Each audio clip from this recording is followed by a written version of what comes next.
Hello everyone, Scar Titan here with the update that I have going on right now. Um, by the time recording this video, it is not done yet. However, I am getting close to finishing the animation. So the next thing I'm going to do is sound editing, voice work, as well as getting the last bits of it here and there.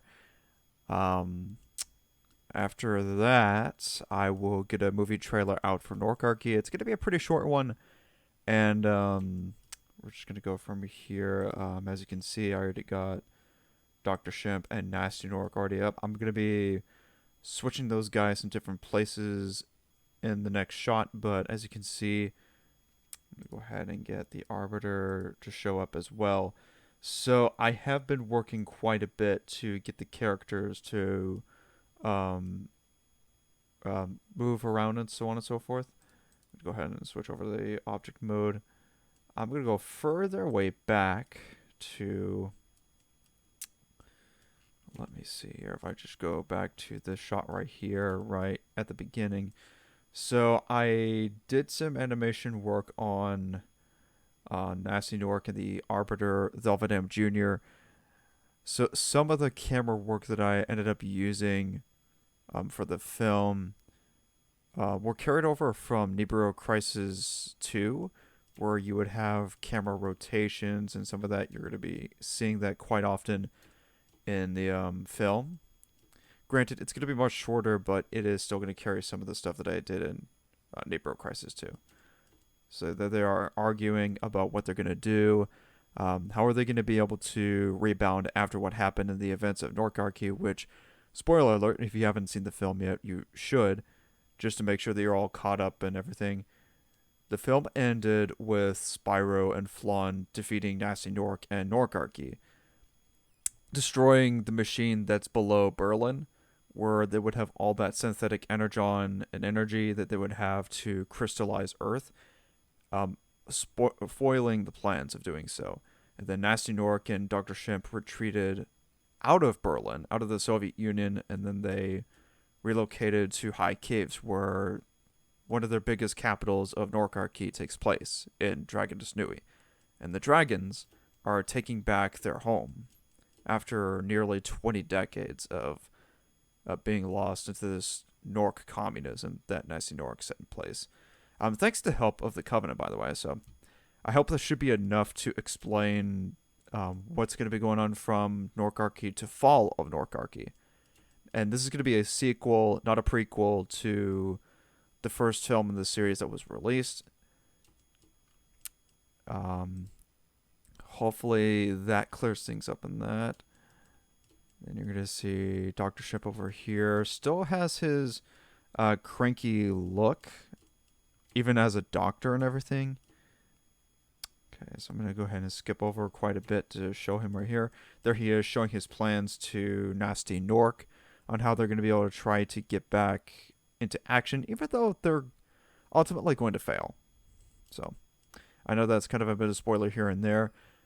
Let me go ahead and show. I don't know if I really want to show one of those epilogues.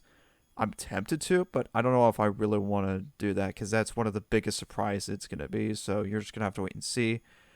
Instead, what I'm going to do is show one more scene. No, I don't need to save that because I already got that saved just right at the beginning of the recording. So I'm just going to do that. Let's see. What would be a good one? I guess I'll go ahead and just go into Berlin since that's where the dragons start in the storyline. So I'm going to go over there real quick. It's going to take quite a bit of time to load up. All right. And this is a pretty short sequence, but it's going to have all the dragons. Sorry about the clipping, but you're not going to be able to see some of that because as long as you can see what's going on in the... my voice cracked. As long as you're able to see what's on the renders with these screens, I think you should be fine on that front. And there's going to be dragons that you're going to see in as they're about to march into Dragonus Nui with the technology and the gems that they took from the Norks. So, okay. So let's go back a bit. Okay, so here's Magnus with his hands behind him, just kind of looking at everything and seeing everything's all good before he goes back to his home. I'm pretty sure Terrador would be really proud of him for winning back their country. Not sure how he would feel about how he would treat the Norks, though, because he's built different. But that's an entirely different story for another time.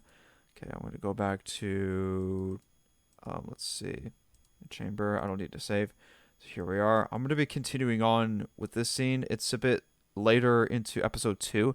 There are going to be 3 episodes in total for Fall of Gnorcarchy. So I'm projecting to get, I want to say, maybe over 16 to 17 minutes of renders. And then I would have additional time added in, which would clock around 20 or 22 minutes or so.